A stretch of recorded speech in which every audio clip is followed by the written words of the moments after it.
Мне все совершенно свято, мирно и безгрешно у Господа.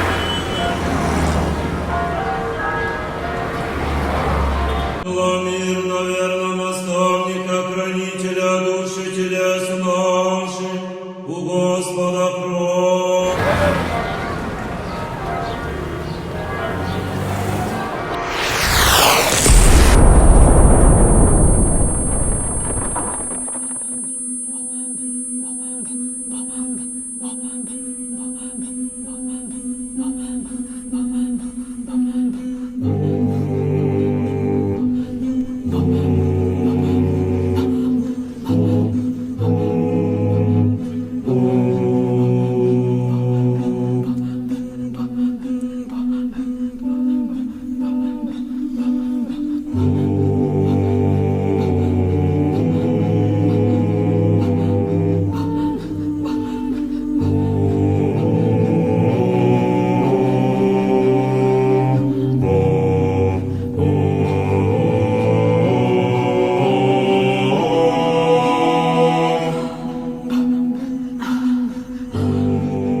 To have been killed and 22 injured, including 4 children. It's said that around 6 residential buildings and houses were damaged either by missiles or by falling debris from intercepted missiles. Also, a cathedral in the historic center of Odessa and port infrastructure in the port facilities of Odessa and other